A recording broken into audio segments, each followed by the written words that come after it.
وبما أني قادري أقول أدرك عبدك جيلاني أدرك عبدك جيلاني. الحمد لله الذي يبدع الأفلاك والأرضين، والصلاة والسلام على من كان نبيا وآدم بين الماء والطين، وعلى آله الطيبين وأصحابه المطهرين وعلماء أمته أجمعين، أما بعد، فأعوذ بالله من الشيطان الرجيم، بسم الله الرحمن الرحيم. لقد من الله على المؤمنين إذ بعث فيهم رسولا، صدق الله العظيم وصدق رسوله النبي الأمين الكريم، ونحن على ذلك لمن الشاهدين والشاكرين، والحمد لله رب العالمين. بزم پاک میں تشریف فرما علماء ذوی الاحترام، ائمہ کرام، طلبہ علوم نبوت، حاضرین باوقار، السلام علیکم ورحمۃ اللہ تعالی وبرکاتہ۔ رات کے اس وقت میں جبکہ آدمی کی طبیعت آرام چاہتی ہے، آپ حضرات کا یہ جذبہ، یہ جوش اور یہ بیداری، یہ اس بات کی علامت ہے کہ ہماری صبح زندہ ہے، ہماری شام زندہ ہے، ہماری صبح زندہ ہے، ہماری شام زندہ ہے، ہمارے دل کی تختی پر نبی کا نام زندہ ہے۔ یہ زندگی کی ہی علامت ہے کہ آپ سر شام سے لے کر اب تک اپنا قیمتی وقت یوں دیے ہوئے ہیں کہ دیکھنے والے بھی خوش ہو رہے ہیں، اور میرا وجدان کہہ رہا ہے کہ فرشتوں نے بھی رحمت کی چادر تان رکھی ہے۔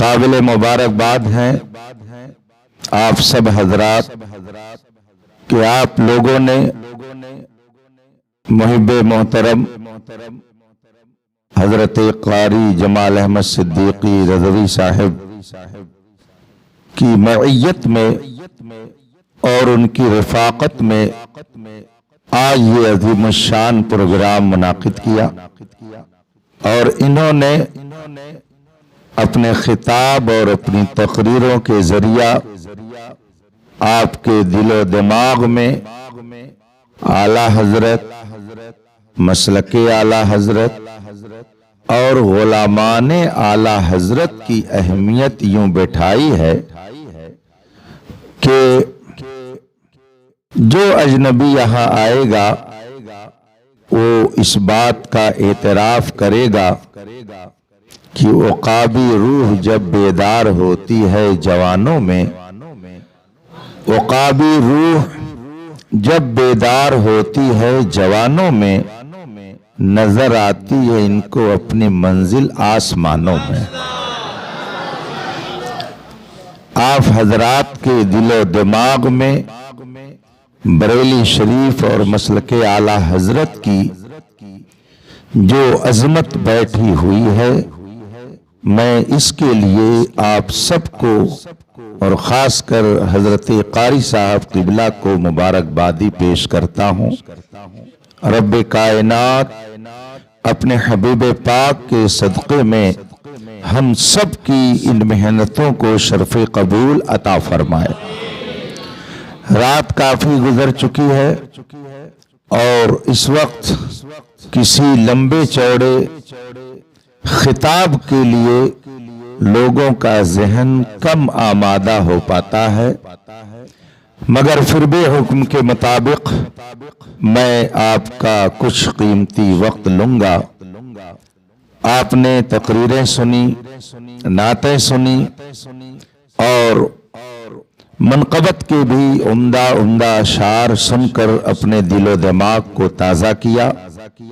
اللہ تبارک و تعالی آپ کی زندگی میں اور مذہبی نکھار پیدا فرمائے۔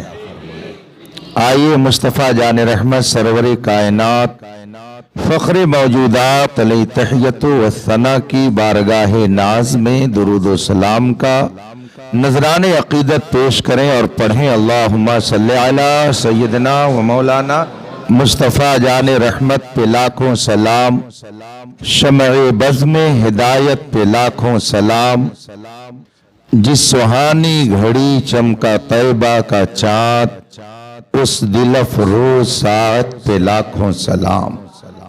روح الامین جھنڈا کعبہ کی چھت پہ گاڑا، روح الامین جھنڈا کعبہ کی چھت پہ گاڑا، روح الامین جھنڈا کعبہ کی چھت پہ گاڑا، تا عرش اڑا فریرا صبح شب ولادت۔ رب اعلیٰ کی نعمت پہ اعلیٰ درود، رب اعلیٰ کی نعمت پہ اعلیٰ درود، حق تعالیٰ کی منت پہ لاکھوں سلام۔ وہ دہن جس کی ہر بات وحی خدا، چشمہ علم و حکمت پہ لاکھوں سلام۔ ایک میرا ہی رحمت میں دعویٰ نہیں، شاہ کی ساری امت پہ لاکھوں سلام۔ رفیقان محترم، آج کی یہ پاکیزہ بزم کا عنوان ہے محسن کائنات کانفرنس۔ اسی حوالے سے میں تھوڑی دیر آپ سے گفتگو کا شرف حاصل کروں گا۔ علماء کرام کی ایک مبارک جماعت تشریف فرما ہے، ائمہ کرام قرہ حضرات جلوہ فگن ہیں، اور یہ آپ کو اپنا قیمتی وقت دے رہے ہیں۔ ان کی دعاؤں اور محبتوں کے سہارے کچھ دیر میں آپ کے درمیان رہوں گا۔ محسن کا معنی ہوتا ہے احسان کرنے والا، اور کائنات یہ کائن عربی لفظ ہے، اس کی جمع ہے۔ کائن کا معنی ہوتا ہے موجود، وجود میں آنے والی چیزیں کائنات کہتے ہیں، جو چیزیں وجود میں آ رہی ہیں ان سب کو کائنات کہا جاتا ہے۔ تو اب محسن کائنات کا مطلب ہوا کہ جتنی چیزیں وجود میں آ رہی ہیں ان سب پر احسان کرنے والی ذات۔ زمین وجود میں آئی، آسمان وجود میں آیا، چاند سورج ستارے وجود میں آئے، غذائیں جو آپ کھاتے ہیں یہ سب وجود میں آئیں، یہ سب کائنات ہے، اور ہم اور آپ بھی کائنات ہیں۔ گویا محسن کائنات کا مطلب یہ ہوا کہ اس پوری دنیا کے اندر ذرے سے لے کر آفتاب تک، سمندر سے لے کر ستاروں تک جتنی بھی چیزیں ہیں، ہر ایک پر احسان جس ذات کا ہے، ہم اسی ذات کی بارگاہ میں محبتوں کا خراج پیش کرنے کے لیے حاضر ہیں۔ محسن کائنات یہ لفظ ایسا ہے کہ نام نہیں لیا جا رہا ہے، نام کا ذکر نہیں کیا جا رہا ہے، لیکن ہر ایک کا ذہن وہاں پر پہنچ جا رہا ہے۔ جیسے آپ کہتے ہیں اعلیٰ حضرت، تو جو ہی آپ نے لفظ اعلیٰ حضرت کہا، ذہن نہ کسی درسگاہ کی طرف جائے گا، نہ کسی خانقاہ کی طرف جائے گا، نہ انگلور اور بنگلور جائے گا، ذہن جائے گا تو بریلی کے امام احمد رضا کی طرف جائے گا۔ آپ اگر لفظ مفتی اعظم ہند بولے تو آج اگرچہ اس لفظ میں الٹ پھیر لوگ کر رہے ہیں، مفتی اعظم محلہ ساکینہ کا، مفتی اعظم محلہ تھانہ، مفتی اعظم محلہ فلاں، لیکن جب لفظ مفتی اعظم بولا جاتا ہے تو ذہن کسی اور کی طرف نہیں جاتا، اعلیٰ حضرت کے شہزادے مصطفیٰ رضا کی طرف جاتا ہے۔ تاج الشریعہ کا مطلب ہوا شریعت کے تاج، شریعت کے رہنما، تو لاکھوں نہیں نہ جانے کتنی تعداد میں اس وقت دنیا کے اندر شریعت کی رہنمائی کرنے والے موجود ہیں، پیشوا موجود ہیں، مگر جب لفظ تاج الشریعہ بولا جاتا ہے تو ذہن کسی اور کی طرف نہیں جاتا، اگر جاتا ہے تو بریلی کے اختر رضا کی طرف جاتا ہے۔ یہ سمجھانے کے لیے میں نے عرض کیا، اسی طریقے سے جب لفظ محسن کائنات بولا جاتا ہے تو ذہن نہ کسی سیاستداں کی طرف جاتا ہے، نہ کسی حکمراں کی طرف جاتا ہے، نہ کسی اور کسی سیاسی رہنمائی کرنے والے کی طرف جاتا ہے، یہ ذہن جاتا ہے تو اس کی طرف جاتا ہے جس کے بارے میں اعلیٰ حضرت نے فرمایا وہ جو نہ تھے تو کچھ نہ تھا، وہ جو نہ ہو تو کچھ نہ ہو، جان ہے وہ جہان کی، جان ہے تو جہان ہے۔ محسن کائنات کا مطلب ہوا کائنات یعنی جتنی چیزیں وجود میں آ رہی ہیں ان سب پر احسان کرنے والی ذات۔ اب دیکھنا یہ ہے کہ وہ کون سی ذات ہے اور کیسے اس کا احسان ہر ایک چیز پر ہے۔ بس میں اسی بات کو آپ کے سامنے رکھ کر اپنی گفتگو ختم کر دوں گا۔ چاہے مومن ہو چاہے کافر، مرتد ہو چاہے بے دین، دنیا میں کون ایسا ہے جو کھانا نہیں کھاتا ہے؟ کون ایسا ہے جو غذا نہیں کھاتا ہے؟ صرف غذا ہی ایک ایسی چیز ہے کہ دکان اسی کی چلتی رہتی ہے جس کی دکان پر کھانے پینے کا سامان زیادہ ہوتا ہے۔ آدمی کپڑے ایک سال میں ایک پہن کر کے گزار سکتا ہے مگر ایک ہفتہ بغیر کھائے پیے نہیں رہ سکتا ہے۔ غذا سب استعمال کرتے ہیں، میں ہر ایک غذا کا تجزیہ کرنے کے لیے نہیں بیٹھا، مگر ان غذاؤں میں سے کسی ایک پھل کا آپ نام لے لیجئے اور پھر اسی پھل کے ذریعہ آپ کو میں بتاؤں گا کہ کائنات کے محسن میرے آقا کس طرح سے ہیں۔ مثال کے طور پر اس وقت مارکیٹ میں سیب بہت کثرت سے پایا جا رہا ہے۔ ایسا نہیں ہے کہ صرف یہ سنیوں کے گھر میں آتا ہے، بلکہ یہ بد مذہبوں کے یہاں بھی جاتا ہے، بد دینوں کے پاس بھی جاتا ہے، ہندو مسلم سکھ عیسائی سب استعمال کرتے ہیں۔ یہ پھل جسے ہم اور آپ بڑی آسانی سے قطر کر کے کھا لیتے ہیں، ذرا آئیے اسی پر ہم غور کرتے ہیں۔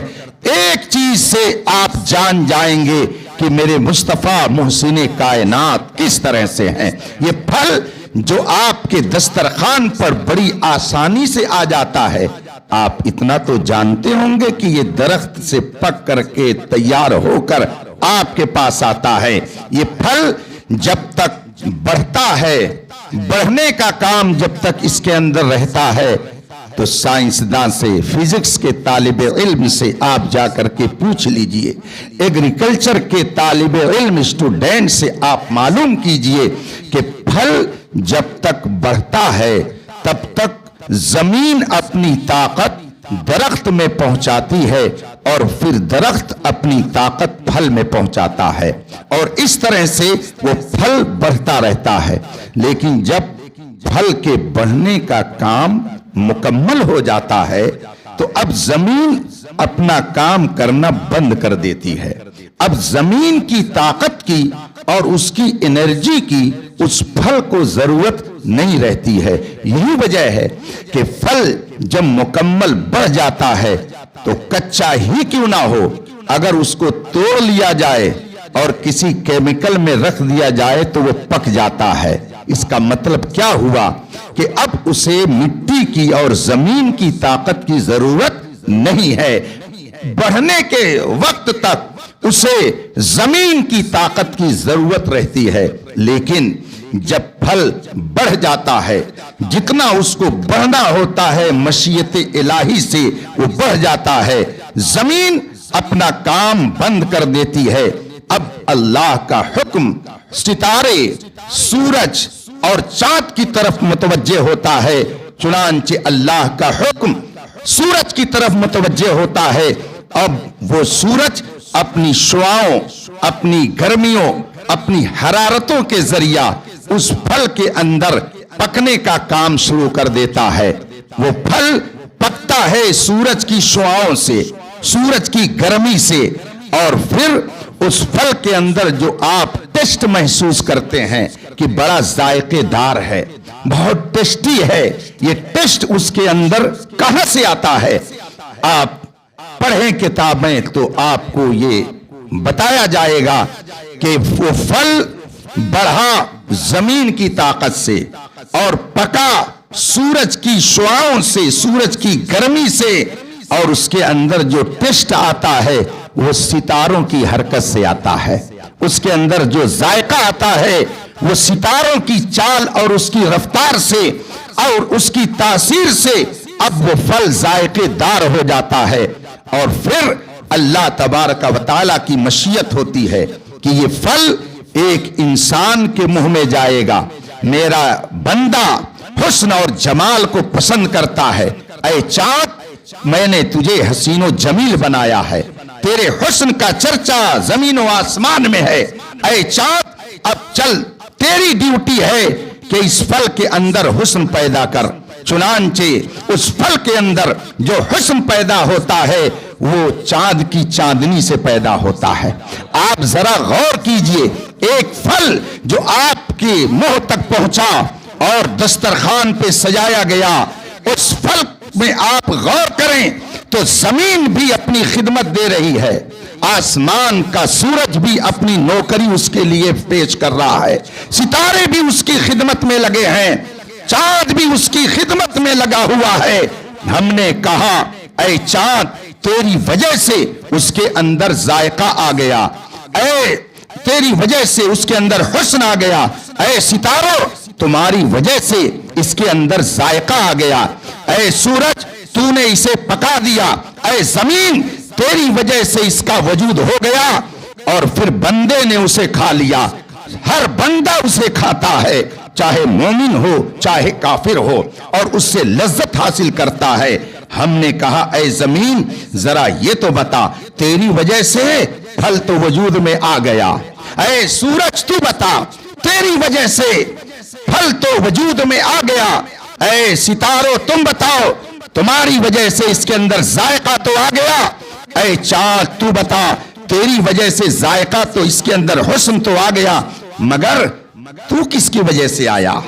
تیری وجہ سے ذائقہ آیا، اے ستارے تو کس کی وجہ سے آیا، اے چاند تو کس کی وجہ سے آیا، اے سورج تو کس کی وجہ سے پیدا ہوا، اے زمین تیری وجہ سے یہ پھل وجود میں آیا، مگر تو کس کی وجہ سے وجود میں آئی؟ تو ایک ایک سے پوچھتے چلے جائیے، ایک ایک سے آپ گزارش کرتے چلے جائیے۔ زمین سے پوچھئے اے زمین تیری وجہ سے پھل وجود میں آیا، مگر تو کس کی وجہ سے وجود میں آئی؟ تو زمین بھی کہے گی وہ جو نہ تھے تو کچھ نہ تھا، آسمان کہے گا وہ جو نہ تھے تو کچھ نہ تھا، سورج سے پوچھو سورج کہے گا وہ جو نہ تھے تو کچھ نہ تھا، چاند سے پوچھو چاند کہے گا وہ جو نہ تھے تو کچھ نہ تھا، پوری کائنات بولے گی وہ جو نہ تھے تو کچھ نہ تھا، وہ جو نہ ہو تو کچھ نہ ہو، جان ہے وہ جہان کی، جان ہے تو جہان ہے، رسول پاک صلی اللہ علیہ وسلم کا احسان اس ایک پھل میں اگر آپ محسوس کرتے ہیں تو بتائیے کون سا وہ پھل ہے کہ جس کو زمین سے طاقت نہیں ملتی ہے؟ کون سی وہ غذا ہے کہ جس کو آسمان کے ستارے اور چاند اور سورج اپنی خدمت نہیں دیتے ہیں؟ اس کا ذکر قرآن کریم یوں کرتا ہے وَسَخَّرَ لَكُمْ مَا فِي السَّمَاوَاتِ وَالْأَرْضِ جَمِيعًا، اللہ نے زمین اور آسمان سب تمہارے تابع فرمان کر دیا ہے، اور اے انسان یہ سب تمہارے لیے بنایا گیا۔ لیکن اب پوچھا گیا زمین بنی انسان کے لیے، آسمان بنا انسان کے لیے، آئے نبی کے صدقے میں، مگر اے انسان تو کس کے لیے بنایا گیا؟ تو اس کا جواب زمین نہیں دے گی، آسمان نہیں دے گا، اس کا جواب میرا رضا خان دے رہا ہے۔ فرماتے ہیں ہم آئے یہاں تمہارے لیے، اٹھے بھی وہاں تمہارے لیے، چنین و چنا تمہارے لیے، بنے دو جہاں۔